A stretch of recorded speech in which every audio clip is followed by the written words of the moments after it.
Hello everyone. This is going to be some jury charge and literary for the 100 class. We're going to start off with jury charge. Ready?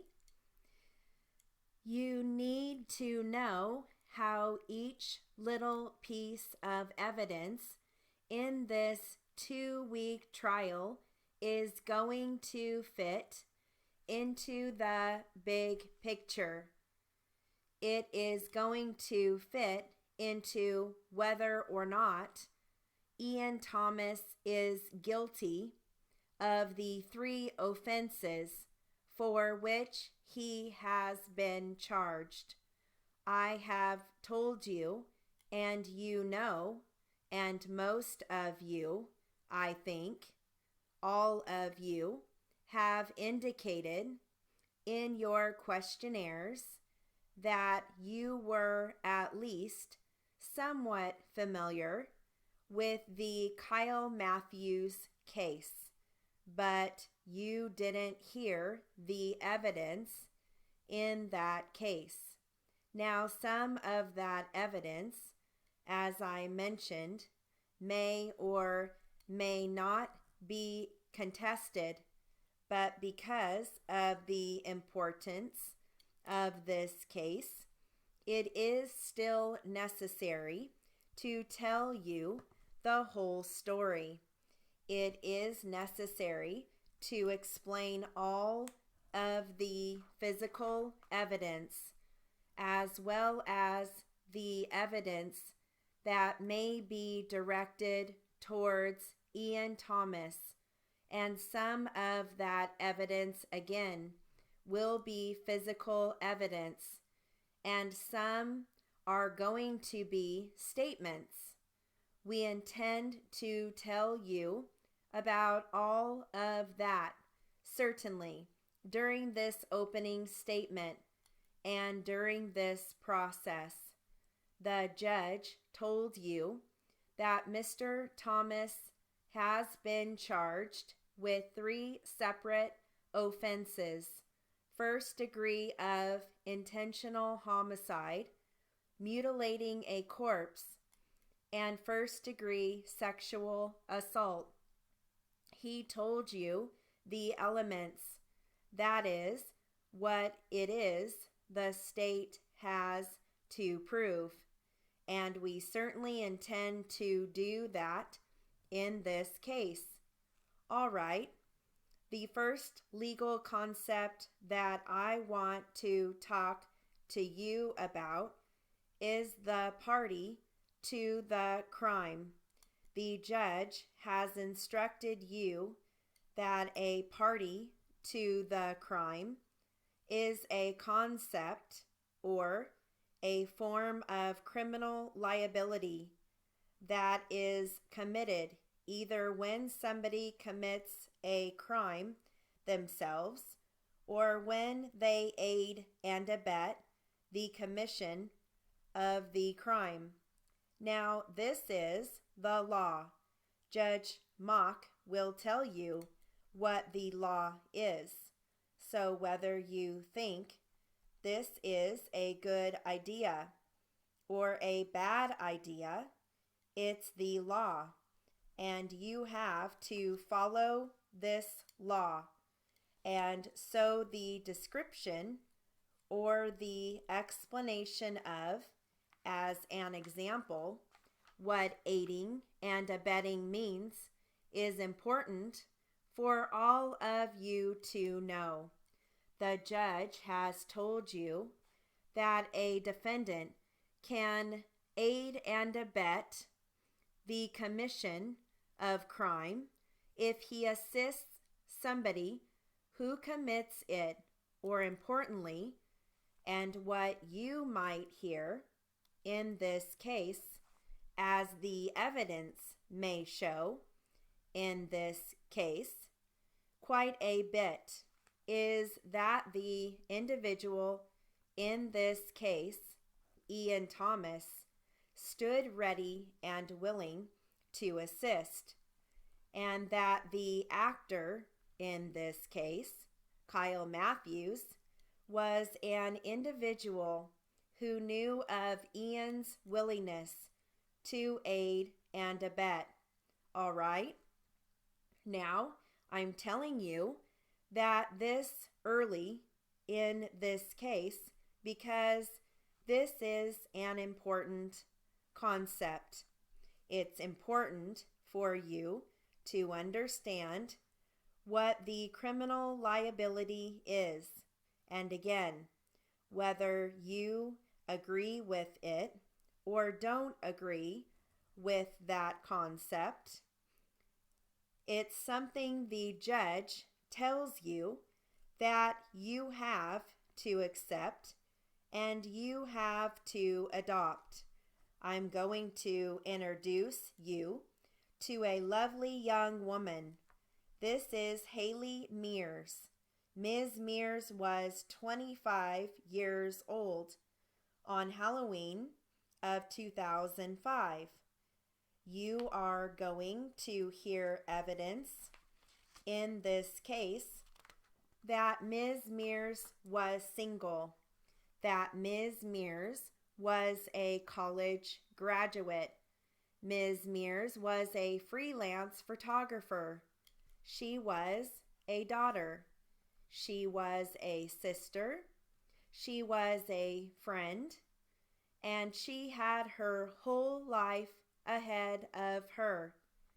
You are also going to hear evidence that all of that came to an end in 2005. This story, this case, begins at about 8:12 a.m. on Halloween Day of 2005 when the plan was set into motion to take this young woman's life.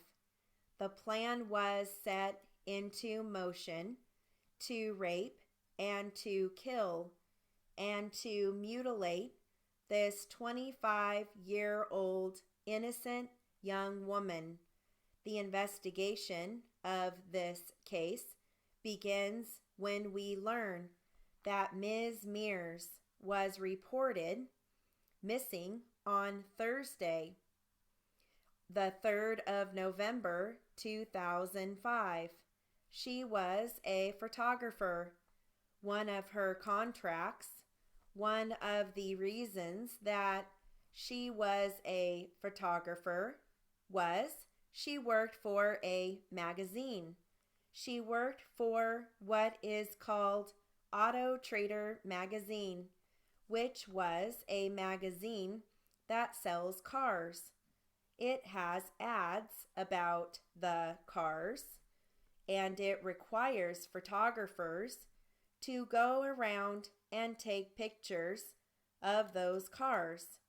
And so learning about Ms. Mears or learning how she worked for Auto Trader magazine, it is important for you to understand about the investigation because you will learn that the investigation, or at least the missing persons investigation, determined that the last place that Ms. Mears was on the 31st was a place called the Matthews Salvage Yard.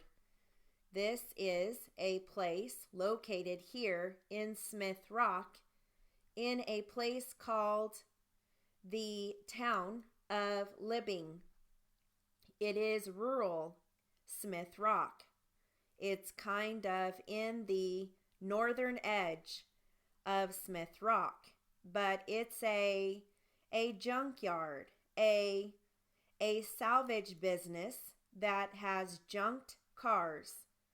And the other determination early on in this case was that a man by the name of Kyle Matthews made an appointment at 8:12 that morning to have Ms. Mears come to that residence or to come to that property which was the Matthews Salvage property.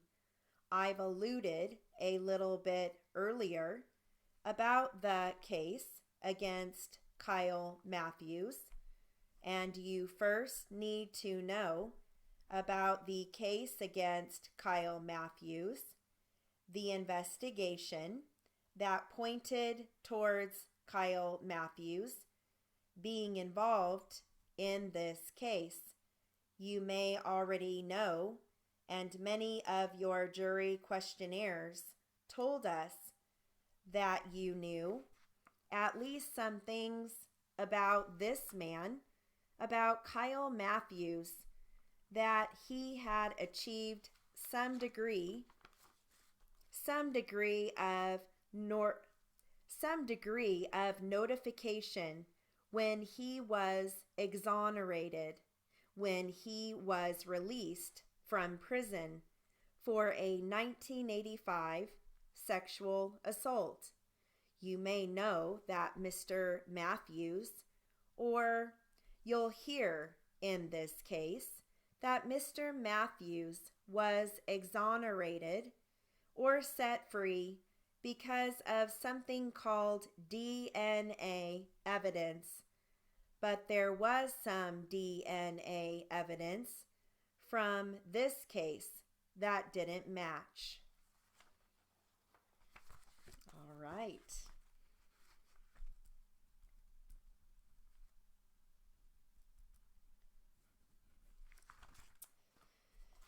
I've got some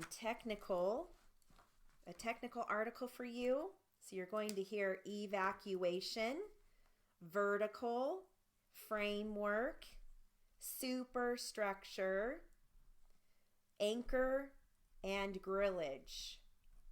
Okay, I'm going to read this one time at 80 and then again at 100. So the first time will be at 80. Okay, all right, here we go. Ready? A skyscraper starts far down in the ground.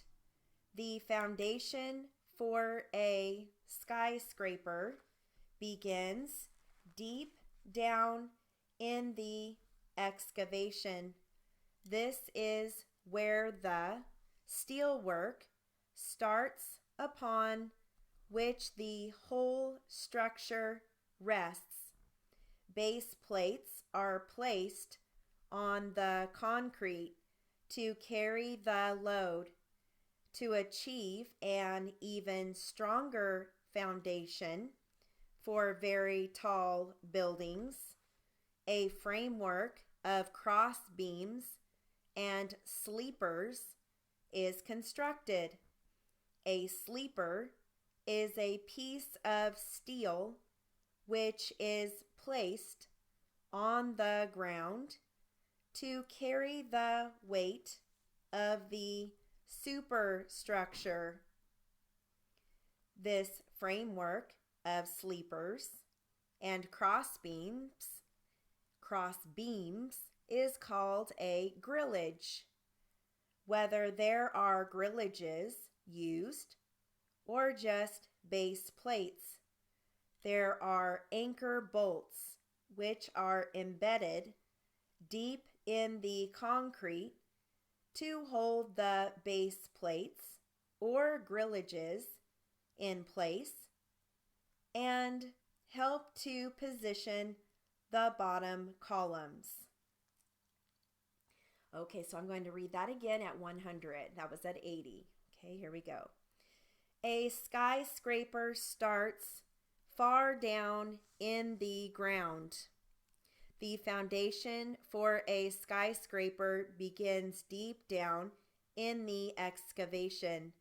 This is where the steelwork starts upon which the whole structure rests. Base plates are placed on the concrete to carry the load. To achieve an even stronger foundation for very tall buildings, a framework of cross beams and sleepers is constructed. A sleeper is a piece of steel which is placed on the ground to carry the weight of the superstructure. This framework of sleepers and crossbeams is called a grillage. Whether there are grillages used or just base plates, there are anchor bolts which are embedded deep in the concrete to hold the base plates or grillages in place and help to position the bottom columns. Okay, I'm going to read some medical smoking after bypass surgery. Here we go. Ready? Some cigarette smokers who undergo coronary artery bypass grafting, known as CABG, refuse to quit smoking after their operation, perhaps believing that the treatment has cured them. However, vein grafts placed during CABG tend to fail more readily if the patient keeps smoking. Now, a long-term study has shown that regardless of whether they have undergone CABG, patients with coronary disease who continue to smoke have a higher mortality than their non-smoking counterparts. During the early 2000s, in a trial called the Coronary Artery Surgery Study, 780 patients with coronary artery disease were randomly assigned to either medications or CABG to relieve their symptoms. After 10 years, patients who were initially randomized to medical therapy with the option of later bypass surgery had a somewhat higher survival rate if they quit smoking than if they continued to smoke. However, after CABG, a large difference was noted in the survival rates between quitters and smokers. Those who gave up cigarettes had a 10-year survival rate of 84%, compared with 68% for those who continued smoking. In other words, giving up cigarettes after CABG decreased deaths by about half. Compared with persistent smokers, people who gave up cigarettes were less likely to have angina and more likely to be employed. In addition, they were in better physical condition. Continued smoking is harmful for anyone with coronary disease, but this study emphasizes that people who give up cigarettes after CABG are especially likely to get a new lease on life. Great information there. Okay. We have just a little bit longer. I'm going to read an article here from Don't Sweat the Small Stuff. Okay. This is on become aware of your moods and don't allow yourself to be fooled by the low ones. Here we go. Your own moods can be extremely deceptive. They can and probably do trick you into believing Your life is far worse than it really is. When you're in a good mood, life looks great. You have perspective, common sense, and wisdom. In good moods, things don't feel so hard. Problems seem less formidable and easier to solve.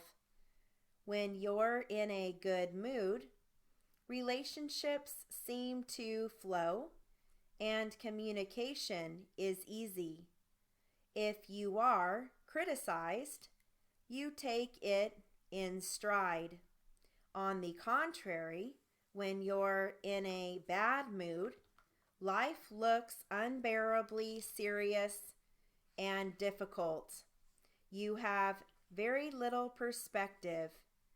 You take things personally and often misinterpret those around you as you impute malignant motives into their actions.